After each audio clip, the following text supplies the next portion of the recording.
Hey everyone, welcome back to L2 Games. It's Nick here, and today I'm going to be doing something I haven't done before, and that is unboxing the Apex Legends Pathfinder 6-inch figure from Jakks Pacific.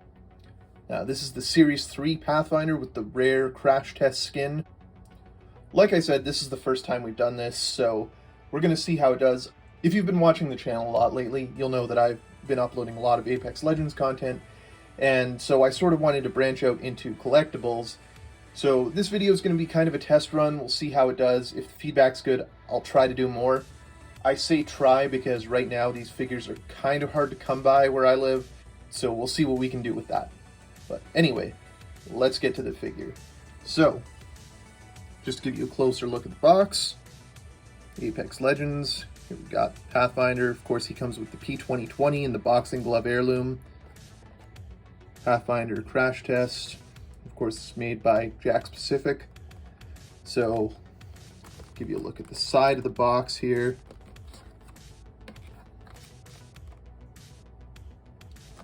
And the other side.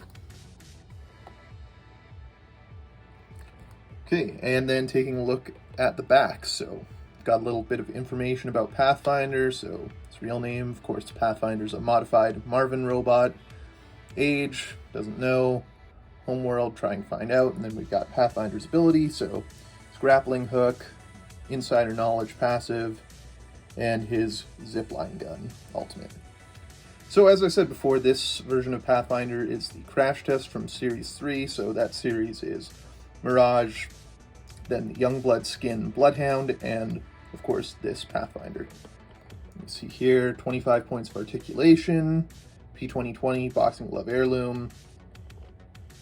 And yeah, so that is the box, and let's get to opening this.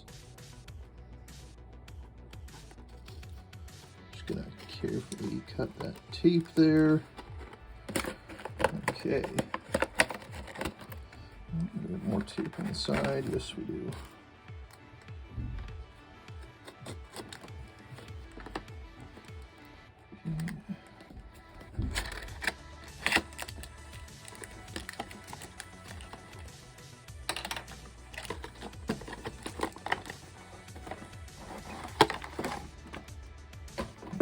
That off to the side. So just to give you a closer look at the figure.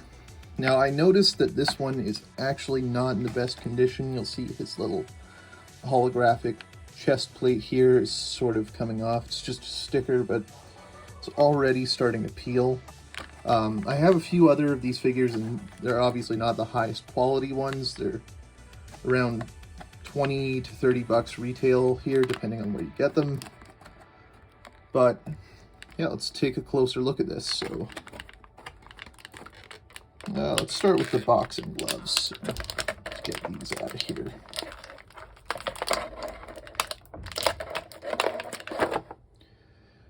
Okay, so give you a closer look at the boxing glove heirlooms. So these are actually pretty finely detailed. Of course, got the little KO display that Pathfinder has on his gloves. It's also got a little bit of texturing with the paint here. You can see sort of the creases in the gloves. Here's the other one. So those look good. Take a look at the P2020 next. Pull that out here. So give you a better look at that. So looking at this, again, it's got a lot of fine details on the model itself, but the paint isn't very detailed. And that's sort of a running theme with these Jakks Pacific figures. While the actual figures have a lot of detail on them, the paint job is really really basic. Doesn't really have a lot of that finer detail. All right, and the main attraction here. Try to get this out without breaking him.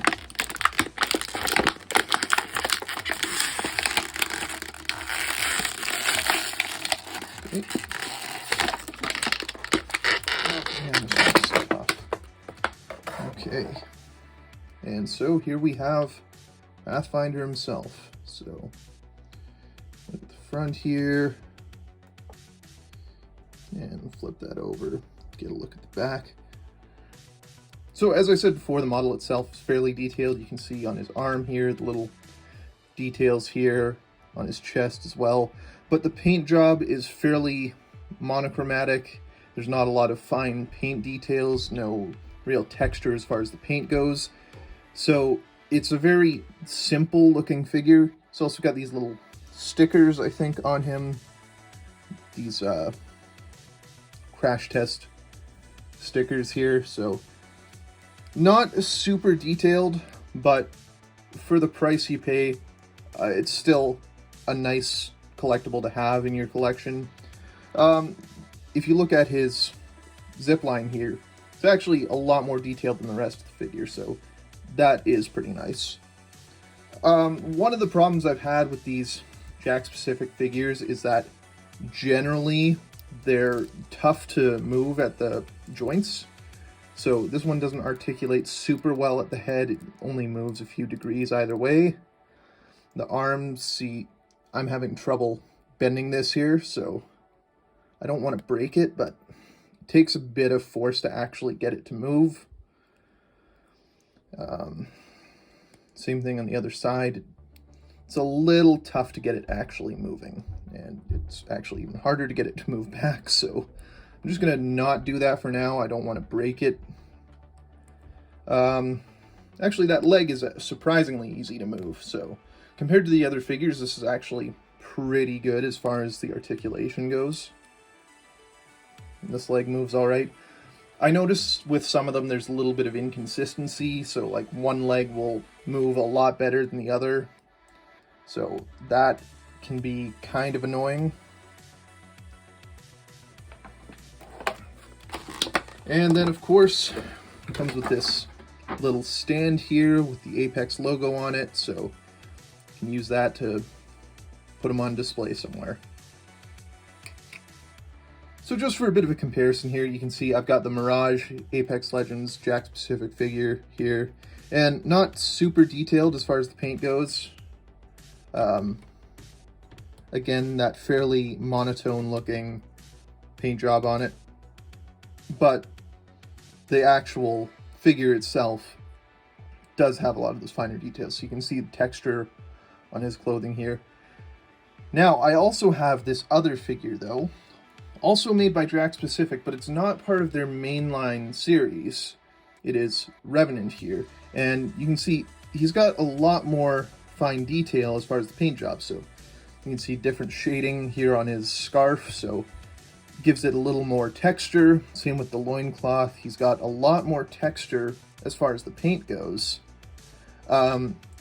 Interestingly, I haven't been able to find this series of figure anywhere. I've even checked the Jakks Pacific website. There is nothing about this, so I actually got this from a couple friends as a birthday present.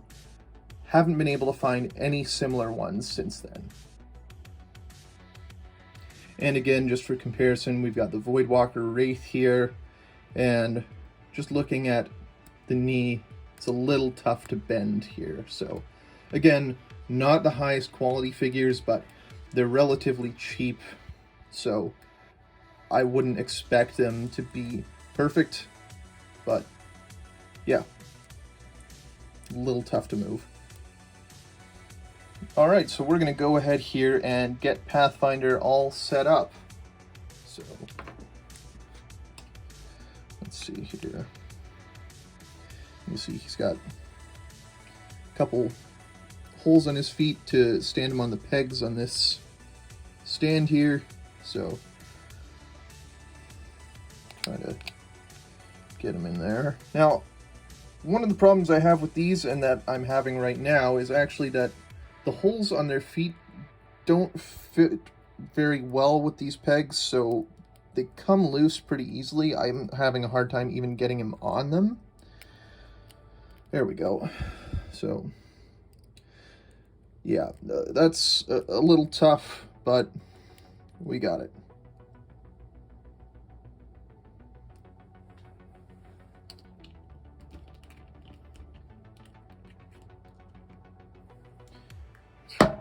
Okay, and even with the stand, obviously having a bit of trouble standing on his own there.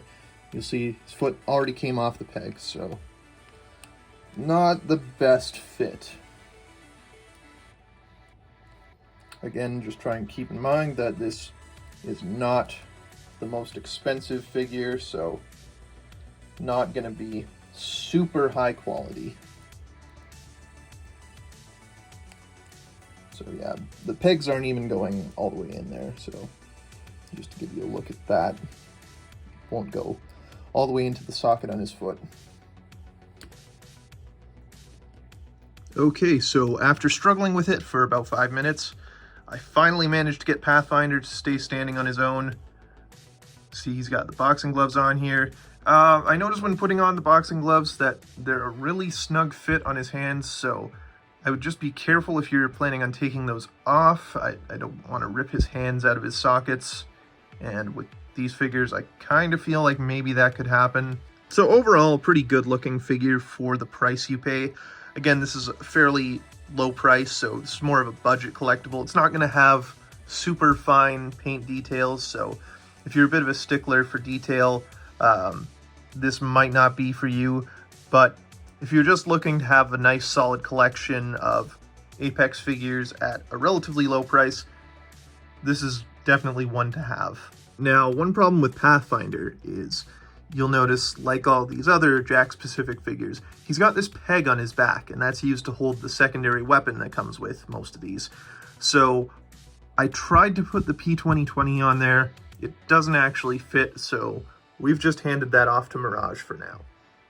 But yeah, overall, a solid figure. A bit of a struggle to get him standing upright, especially with his zip line on his back. He's a little back heavy, so fell down a few times trying to get it set up, and the pegs on his feet don't quite fit right. But once you get it set up, looks really nice next to the other figures, especially with the boxing glove heirloom. That really pops next to the beige sort of crash test skin. So overall, I really like it. If you're looking again for a relatively inexpensive Apex collectible, the Jakks Pacific series, they've got their issues as far as the articulation and not being the most detailed paint-wise, but unless you're staring at them with a magnifying glass, it looks great on the shelf. Anyway, guys, that's going to do it for us today. Thanks for watching. If you enjoyed this video, be sure to leave a like and let us know in the comments if you want to see more of this. I'll see you in the next one.